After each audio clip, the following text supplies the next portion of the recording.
دوستو، انجینئر محمد علی مرزا کو کون نہیں اب جانتا. انہوں نے ایک بھونچال پیدا کر دیا ہے ٹھہرے ہوئے پانی میں. انجینئر صاحب، آپ نے ایسا کیا کیا ہے؟ آپ کی آئیڈیالوجی کیا ہے کہ اس نے ایک بھونچال پیدا کر دیا ہے اس سوچ میں جو بڑے عرصے سے ہلکورے لے رہی تھی، لیکن اس کی تہ میں کیا تھا لوگوں کو پتہ نہیں تھا. آپ نے ایسا کیا کیا ہے؟ اگر آپ مختصر ڈیفائن کر سکیں کہ آپ کی آئیڈیالوجی وہ کیا ہے جس پر بہت سے لوگ اتنے سیخ پا ہیں. لا حول ولا قوة الا باللہ. اللہم صلی علی محمد وعلی آل محمد. فیصل بھائی، سب سے پہلے تو آپ کا شکریہ کہ آپ نے میرے متعلق خود سے کوئی موقف قائم کرنے کے مجھ سے ہی آگے پوچھا کہ میں نے کیا کیا ہے. اگر اسے میں ایک جملے میں بیان کروں تو یہ ہے کہ truth has been exposed. Okay, truth میں نے ایکسپوز کر دیا جو کتابوں میں تھا لیکن عام آدمی کو نہیں پتا تھا. اگر آپ ریلیجن کے پوائنٹ آف ویو سے بات کریں تو ہمارے جو ریلیجس لیڈرز تھے انہوں نے اگنورنٹ رکھا عوام کو. کتابوں والی باتیں انہوں نے بتانے کی بجائے جو انہوں نے خود کتابوں سے سمجھا تھا نا، اسے قرآن و سنت کہہ کے سمجھانا شروع کر دیا عوام کو. حالانکہ وہ ان کی انٹرپریٹیشن تھی، اوریجنل ٹیکسٹ اس کو سپورٹ نہیں کرتا تھا. ٹھیک. اور یہ سب سے بڑا جرم ہوتا ہے کسی بھی ریلیجن کے ماننے والوں کی طرف سے کہ وہ اللہ اور اس کے پیغمبروں کی تعلیمات کو چھوڑ کر جو انہوں نے خود دین سے سمجھا ہے اسے ڈائریکٹلی بتائیں اور اوریجنل ٹیکسٹ کو کوٹ نہ کریں. یہ سب سے بڑا ظلم ہے. اور یہ جو میں ظلم کی بات کر رہا ہوں نا، اس کو سپورٹیو ایک حدیث ہے، جامعہ ترمذی کے اندر وہ حدیث موجود ہے، اور محدث اعظم سعودیہ شیخ ناصر الدین البانی رحمہ اللہ نے اپنے سلسلہ احادیث صحیحہ میں اسے لیا کہ سورہ التوبہ کی آیت نمبر ہے 31. اعوذ باللہ من الشیطان الرجیم، بسم اللہ الرحمن الرحیم. اتخذوا احبارہم ورہبانہم اربابا من دون اللہ. یہود و نصارہ نے اپنے علماء اور اپنے بزرگوں کو، صوفیوں کو، جوگیوں کو اپنا رب مان لیا تھا اللہ کے مقابل. اچھا، یہ آیت قرآن کی بڑی ایکسٹراورڈنری آیت ہے. ٹھیک ہے. اس آیت کے کانٹیکسٹ میں امام ترمذی اس حدیث کو لے کے آئے ہیں اور شیخ البانی بھی اس حدیث کو لے کے آئے ہیں. اور یہی حدیث شاہ ولی اللہ دہلوی، جن کو سب کانٹیننٹ میں بریلوی، دیوبندی، اہل حدیث تینوں جو سنی ہونے کے دعوے دار ہیں، اپنا مجدد مانتے ہیں، انہوں نے حجت اللہ البالغہ میں تقلید کی جو اس امت میں سب سے بڑی خرابی آئی ہے اسے ہائی لائٹ کرنے کے لیے اسی حدیث کو پریزنٹ کیا کہ عدی بن حاتم رضی اللہ تعالیٰ عنہ، جو حاتم تائی مشہور سخی تھے عرب کے، ان کے بیٹے تھے، وہ بعد میں مسلمان ہو گئے، یمن. جی، اور وہ صحابی بھی بنے. وہ کہتے ہیں میرے گلے میں سلیب لٹکی ہوئی تھی، اس حال میں حضور کے پاس پیش ہوا، میں نے اسلام قبول کر لیا اور میں نے کہا یا رسول اللہ، قرآن میں ایک آیت ہے جو مجھے کھٹکتی ہے، اتخذوا احبارہم ورہبانہم اربابا من دون اللہ، کہ یہود و نصارہ نے اپنے علماء کو اور اپنے بزرگوں کو، صوفیوں کو اپنا رب مان لیا تھا اللہ کے مقابلے پر. تو یا رسول اللہ، ہم نے تو کبھی اپنے علماء کی عبادت نہیں کی تھی، نہ اپنے بزرگوں کی کبھی عبادت کی تھی. تو آپ نے فرمایا کہ مجھے یہ بتاؤ کہ تم اپنے علماء اور اپنے بزرگوں کے کہنے پر اللہ کی حرام کردہ چیز کو حلال اور حلال کردہ چیز کو حرام نہیں ٹھہرا لیتے تھے بغیر تحقیق کیے کہ وہی میں کیا لکھا ہوا ہے؟ ان کا یا رسول اللہ ایسے ہی تھا. فرمایا یہی تو ان کو رب بنانا ہے. یعنی رب بنانا بزرگوں کو یہ ہے کہ آپ یہ دیکھنا ہی چھوڑ دیں کہ قرآن میں کیا لکھا ہے، سنت میں کیا لکھا ہے، وحی میں کیا لکھا ہے، بلکہ آپ علماء کی انٹرپریٹیشن کو وحی اور دین سمجھ کے پھیلانا شروع کر دیں. اور اس میں آخری بات جو میں ایڈ کروں اس کو سپورٹیو، سورۃ الاحقاف میں اللہ تعالیٰ نے فرمایا ایتونی بکتاب من قبل ھذا او اثارۃ من علم ان کنتم صادقین. اے نبی، اگر یہ آپ سے بحث کریں نا آپ کے مخالفین، تو آپ انہیں کہیں کہ اگر تم میری کتاب قرآن کو نہیں مانتے نا تو اس سے پہلے جتنی کتابیں ہیں نا وہ میرے پاس لے آؤ، یا انبیاء کی وحی میں سے کوئی علم چلتا آ رہا ہو، کوئی سنت کا، حدیث کا، وہ لے آؤ، اپنی کتابوں سے ہی مجھ سے بات کر لو اگر تم سچے ہو. یعنی توحید کے حوالے سے جو تم نے شرکی عقائد اپنے مذہب میں داخل کر دی ہیں، اپنی کتابوں سے ہی ثابت کر دو اگر تم سچے ہو. یعنی یہ نبی علیہ السلام کو بھی یہ بتایا گیا ہے کہ آپ نے بھی کتابوں سے بات کرنی ہے. نبی علیہ السلام اپنے صحابی سے بھی کہہ رہے ہیں کہ تم نے کتابوں سے چلنا ہے. اسی کو تو ہم نے عرض کیا ہے کہ نہ میں وابی نہ میں بابی، میں ہوں مسلم علمی کتابی، اور مرنے سے پہلے اے مسلمان کر لے اس پہ غور، کتابوں کا خدا اور ہے، بابوں کا خدا اور. اگرچہ بابے بھی اسی خدا کو مانتے ہیں لیکن ان کوالٹیز کے ساتھ نہیں جو وحی کے ذریعے نازل ہوئی ہیں بلکہ ان کی اپنی ذاتی انٹرپریٹیشن. اچھا، جب ہم کتابوں کی بات کرتے ہیں، آپ کہتے ہیں کہ علمی کتابی، اب ظاہر ہے ایک عام مسلمان کے لیے تو ناممکن ہے، زیادہ تر سواد اعظم کے لیے، کہ وہ تمام کتابیں چھان پھٹک کے کسی نتیجے پر پہنچے. اب وہ ظاہر ہے کسی نہ کسی کو تو فالو کرے گا. جو نقاد ہیں آپ کے یا اس پوائنٹ آف ویو کو کہ ایک اپوزٹ رائے دیتے ہیں، ان کا یہ کہنا ہے کہ آپ کچھ بھی کتابوں کو دیکھ کر جو بھی شخص انٹرپریٹیشن دے گا وہ اس کی انٹرپریٹیشن ہی ہوگی. وہ اس کو فقہ کہہ لے، اپنا پوائنٹ آف ویو کہہ لے، اسکول آف تھاٹ کہہ لے، تو وہ جو 4 basic Sunni school of thoughts ہیں ان سے ہٹ جائے گا یا انہی میں سے کسی کی تشریح کر رہا ہوگا. تو علمی کتابی تو پھر بھی نہیں ہوگا، وہ پھر بھی کسی اسکول آف تھاٹ کے ساتھ ہوگا. اس پر آپ کیا کہیں گے؟ دیکھیں جی، یہ بڑی ان کی میں سمجھتا ہوں سمجھ کی کمی ہے. 2+2=4 اگر یہ کسی میتھمیٹیشین کی بک میں لکھا ہو یا نہ لکھا ہو اور میں اسے کوٹ کرتا ہوں تو یہ میں اس کی تقلید کہاں سے کر رہا ہوں؟ میں تو ایک لاجیکل بات کر رہا ہوں. قرآن میں واضح لکھا ہے ایاک نعبد و ایاک نستعین، اے اللہ ہم عبادت بھی تیری کریں گے اور مدد بھی، یعنی دعا میں تجھی کو پکاریں گے. ایک تو ظاہر اس باب میں مدد ہے، وہ قرآن میں حکم ہے کہ آپ نے ایک دوسرے کی مدد کرنی ہے. وتعاونوا علی البر والتقوی ولا تعاونوا علی الاثم والعدوان. لیکن ایک ہے دعا میں پکارنا، وہ تو اللہ کے ساتھ خاص ہے. یہ کون سی راکٹ سائنس ہے جس کے لیے مجھے امام حنیفہ، امام شافعی یا امام احمد بن حنبل یا امام مالک رحمہ اللہ اجمعین، ان کے قدموں کی خاک ہماری آنکھوں کا سرما، یعنی ان کے نہ تو کسی واٹس ایپ نمبر کی ضرورت ہے، نہ ان کی کسی کتاب کی ضرورت ہے. اور پھر یہ کہ ان اماموں سے پہلے بھی تو مسلمان تھے، وہ سب سے بہترین مسلمان تھے. ان کے پاس کیا ان کے فتاوی جات موجود تھے، یا ان کے پاس وہی علم تھا جو اللہ نے اپنے نبی علیہ السلام کو دیا اور انہوں نے صحابہ کو دیا اور وہ ہم تک پہنچا قرآن کی شکل میں؟ اگر آپ عقائد کے اوپر بات کریں، فقہی مسائل تو ہم بعد میں ڈسکس کریں گے. قرآن اپنے عقائد کے اندر بالکل واضح ہے. قرآن ان لوگوں کو سمجھ آیا جنہیں عربی لکھنا بھی نہیں آتی تھی، صرف ان کی مادری زبان تھی. اچھا، بس اسی کو آپ سمجھ لیں کہ آج بھی اگر ہم قرآن کو سب کانٹیننٹ کے لوگوں کی زبان میں ٹرانسلیٹ کر دیں جو ان کی اپنی زبان ہے، پھر علماء بیچ میں سے نکل جائیں. اور یہ کام علماء خود کر چکے ہیں. علماء نے اپنے لیے ٹرانسلیٹ نہیں کیا، اپنے پرسنل نوٹس نہیں بنائے، بلکہ انہوں نے عوام کے لیے ٹرانسلیٹ کیا قرآن کو بھی، احادیث کی بکس کو بھی اس لینگویج میں کیا جو یہاں کے لوگوں کی نیٹو لینگویج تھی. ہم یہ نہیں کہتے کہ انہوں نے پیسے کمانے کے لیے، کتابیں بیچنے کے لیے کیا، ہم حسن ظن رکھتے ہیں. تو اب آگے چلیں نا جی، اب آگے چلیں نا اس سے. اب یعنی اس کو کہتے ہیں وہ پچ تو نہ کھودیں، آگے چلیں. یہ کس لیے کیا انہوں نے؟ لیکن وہ ایک دوسرے کے ترجمے پہ اعتبار نہیں کرتا، وہ نہ کریں نا.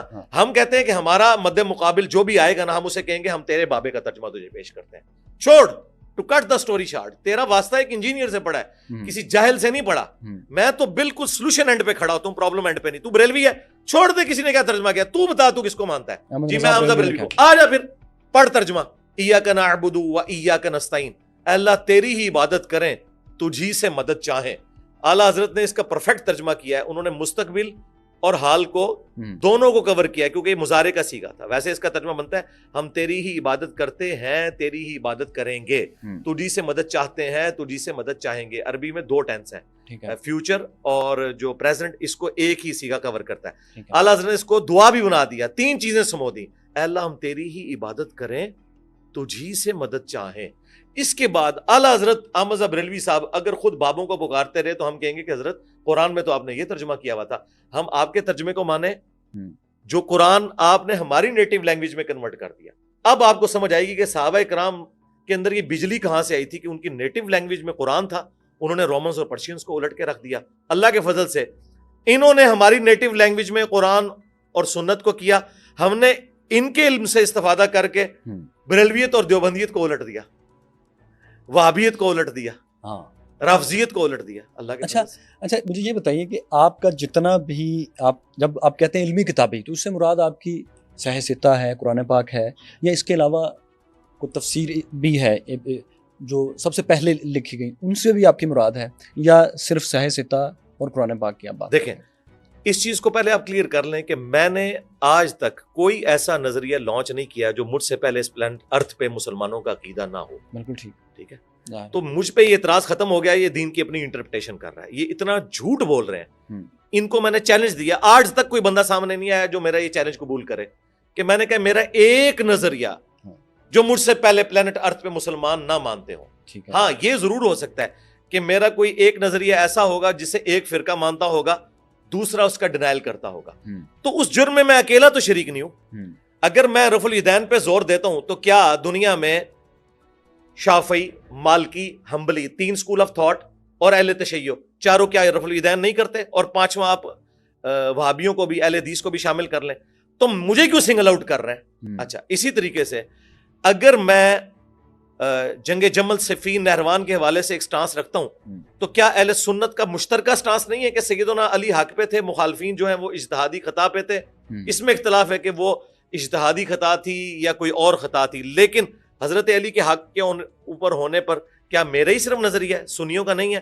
اہل تشیع نے اس میں زیادہ غلو کیا, انہوں نے مخالفین کے اوپر فتوے بھی لگائے, تو میں نے کبھی فتوے بھی نہیں لگائے. مجھ سے زیادہ ورسٹ فارم میں یہ عقیدہ دنیا میں ایگزسٹ کرتا تھا, ان کو تو تم اپنا بھائی بنائے بیٹھے ہوئے ہو, ٹھیک ہے. تو میں نے کوئی ایسا نظریہ لانچ نہیں کیا جو مجھ سے پہلے ایگزسٹ نہ کرتا ہو. میرا سوال یہ ہے کہ آپ جن کتابوں کا ذکر میں آ رہا ہوں اس طرف, میں نے تمہید بنانی تھی نا. اصل پھر میں اس ایک چیز اور ایڈ کر دیں کہ بہت بڑا طبقہ اس طرح کا بھی پیدا ہو رہا ہے ینگسٹر کا, جو خود کو قرآنسٹ کہتا ہے. وہ تو ان باقی کتابوں کو اس طرح سے نہیں مانتا جیسے مسلمانوں کا ایک بڑا طبقہ مانتا چلا آ رہا ہے. شاید یہ بہت قدیم زمانے سے ہے, لیکن آج کل یہ ان ویڈیوز کے ذریعے اپنے آپ کو پاپولر بھی کرتے ہیں. قرآنسٹ کو ایڈریس کرنے کے لیے آپ کے پاس کیا طریقہ ہے, جبکہ وہ تو ان باقی کتابوں کو مانتے ہی نہیں؟ وہ آپ کا سوال تو وہیں رہ گیا نا, یہ تو سوال اگلا آ گیا. ہاں, بس اس کو ایڈ کر کے بتائیں. وہ تو یہ پھر اس پہ میں 20 منٹ بولوں گا, ظاہر ہے آپ مقدمہ پوچھ رہے ہیں نا. جی جی. اگر آپ مجھ سے یہ پوچھیں کہ فجر کے کتنے فرض ہیں, وہ تو میں آپ کو 2 بتا دوں گا, لیکن آپ مسائل پوچھیں گے تو پھر تو یہ تو پی ایچ ڈی تھیسس ہے. پہلے میں پہلے پورشن کے اوپر آتا ہوں. ٹھیک ہے. کہ کتابیں شروع سے تھیں, سارے مانتے تھے, نظریات بھی شروع سے تھے. ٹھیک ہے. میں نے یہ کیا کہ کرٹیکلی اس کا انالیسس کیا کہ کس معاملے میں کس نے ڈنڈی ماری ہے. ٹھیک ہے. اور میں عوام کو بتاؤں کہ اس معاملے میں سنی صحیح کہہ رہے ہیں, اس میں شیعہ ٹھیک کہہ رہے ہیں, اس میں وہابی ٹھیک کہہ رہے ہیں. ٹھیک ہے. ٹھیک ہے. کوئی ایک نظریہ ایسا لانچ نہیں کیا جس میں کہوں کہ یہ سارے غلط ہیں اور میں ٹھیک کہہ رہا ہوں, ایسا کوئی نہیں ہے, آج تک کوئی سامنے نہیں لا سکا. لہٰذا مجھے سنگل آؤٹ کرنا, اس میں اکثر بولتا ہوں کہ 99 قتل تو ان سب لوگوں نے کیے ہیں, جب یہ کہتے ہیں ہمارے سوا سارے فرقے جہنمی ہیں, اور میں نے تمہیں بھی ہائی لائٹ کر دیا اور جہنمی نہیں کہا. میں تمہارے پیچھے نمازیں پڑھتا ہوں, تمہیں چندے دیتا ہوں, میں نے مسجد کو علادہ نہیں بنائی, چندہ بک نہیں بنائی, مدرسہ نہیں بنایا. تم لوگ تو ایک دوسرے کو کافر سمجھتے تھے, میرے سے زیادہ تو پولائٹ بندہ ہی کوئی نہیں پلانٹ ارتھ کے اوپر. اب آ جائیں, کتابیں وہ سارے مانتے تھے, اہل سنت کی ایگریڈ اپان کتابیں. قرآن کے بعد وہ 6 کتابیں ہیں جن کے اوپر اتفاق ہے, باقی کتابیں بھی ہیں لیکن ان کو اللہ تعالیٰ نے زیادہ مقبولیت دی. بخاری, مسلم, ابو داؤد, ترمذی, نسائی, ابن ماجہ. اچھا, اس کے علاوہ بھی حدیث کی کتابیں, لیکن یہ ٹاپ پہ جو ہمارے سلیبس میں پڑھائی جاتی تھی کالجز میں, یونیورسٹیز میں. اہل تشیع کے ہاں آ جائیں, ان کے لیے بھی میجر بک تو قرآن ہی ہے. اچھا, اس کے بعد ان کی جو مین حدیث کی کتاب ہے, ویسے تو 4 کتابیں لیکن ٹاپ آف لسٹ جو ہے ان کی اصول الکافی ہے. ٹھیک ہے. پلس نہج البلاغہ سیدنا علی کے خطبات کا مجموعہ ہے, میں اس کے بھی ریفرنسز کوٹ کرتا ہوں. لیکن اصل جو بنیادی چیز ہے وہ ہے عقیدہ, اور عقیدہ قرآن سے لیا جائے گا. احادیث سپورٹیو ہوں گی. ہماری ٹیکسٹ بک قرآن ہے, حدیث ہماری ٹیکسٹ بک نہیں ہے, وہ ریفرنس بک ہے, قرآن کی ایکسپلینیشن. اسے بیان القرآن قرآن میں کہا گیا کہ نبی علیہ السلام نے اسے بیان فرمایا. وہ سنت کا ریکارڈ عملی تواتر سے بھی ٹرانسفر ہوا, جسے ہم اجماع امت کہتے ہیں, اور اسی کا ریٹن ریکارڈ آج سے 1200 سال پہلے آلموسٹ فریز ہوا احادیث کی کتابوں کی شکل میں.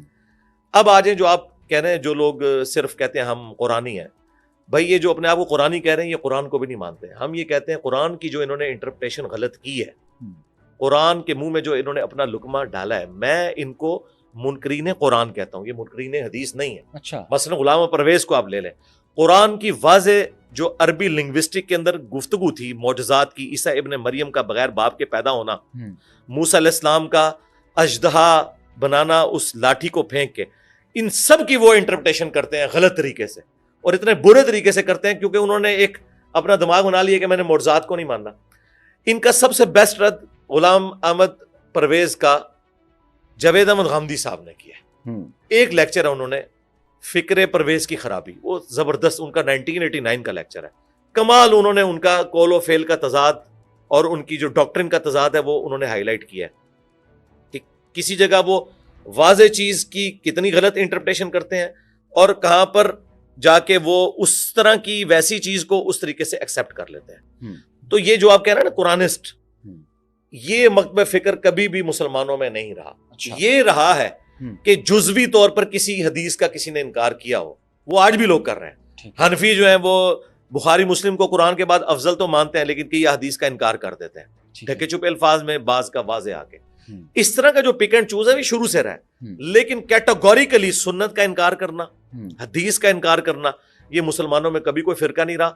اور اگر کوئی کیٹاگوریکلی سنت کا انکار کرے تو وہ گمراہ نہیں ہے، کافر ہے. اوکے جی کافر ہے. اوکے، یعنی جو قرآنسٹ ہیں وہ حدیث کی سپورٹ کے بغیر اگر سمجھنے کی کوشش کرتے ہیں یا یہ دعویٰ کرتے ہیں تو وہ اسلام کے مطابق ٹھیک نہیں ہے. دیکھیں حدیث کی سپورٹ کے بغیر قرآن کو سمجھنے کی ضرورت ہی نہیں ہے. قرآن خود کافی ہے. اس میں تو ہم ان کے ساتھ ہیں. اچھا، میں کب کہتا ہوں کہ حدیث کی ضرورت ہے؟ میں یہ کہتا ہوں کہ جن معاملات میں قرآن نے ہمیں سنت کی طرف رہنمائی کی وہ تو قرآن کے حکم پہ ہی ہم عمل کر رہے ہیں. مثلا قرآن میں آتا ہے کہ جب جمعے کے لیے اذان دی جائے تو تم مسجد کی طرف لپکو. ٹھیک ہے. اچھا، اب یہ اذان ہے ندا، عربی میں کہتے ہیں پکارنے کو. ٹھیک ہے. تو جمعے والے دن جب ندا دی جائے گی مسجد میں آنے کے لیے وہ کن الفاظ کے ساتھ ہوگی؟ قرآن خاموش ہے. ٹھیک ہے. وہ کہاں سے آئے گی؟ وہ سنت اور حدیث سے ہمیں پتہ چلی کہ اللہ اکبر اللہ اکبر اللہ اکبر اللہ اکبر. دیکھیں، ہاں یہ بات ہے. اس چیز کو سمجھیں. قرآن جب مجھے کہہ رہا ہے سنت کی طرف جاؤ تو میں کیا کروں؟ قرآن ہی تو مجھے کہہ رہا ہے نا. قرآن کہہ رہا ہے کہ نماز قائم کرو، وَأَقِيمُوا الصَّلَاةَ وَلَا تَكُونُوا مِنَ الْمُشْرِكِينَ. نماز قائم کرنا اور مشرک نہ ہو جانا. اور کچھ نمازوں کے تو نام بھی قرآن میں آگے، صلاۃ العشاء سورہ نور کے اندر. اب وہ صلاۃ العشاء کتنے رکعت ہے، اس کے پوسچرز کیا ہوں گے، کس ترتیب سے پڑھنا ہے، قرآن تو اس سے خالی ہے. اور یہ قرآن کا عیب نہیں ہے. قرآن کا عیب تب ہوتا جب قرآن ہمیں سنت کی طرف نہ دھکیلتا. قرآن نے کہا ہے لَقَدْ كَانَ لَكُمْ فِي رَسُولِ اللَّهِ أُسْوَةٌ حَسَنَةٌ. پھر قرآن اپنے نبی صلی اللہ علیہ وآلہ وسلم کو اللہ تعالیٰ جب ایک ایٹیکیٹس اس حوالے سے ایجوکیٹ کر رہا ہے، ایتونی بکتاب من قبل ھذا او اثارۃ من علم. اے نبی ان سے بحث کرو تو انہیں کہو کہ تم نے اگر قرآن نہیں ماننا نا اپنی کتابیں لے آؤ.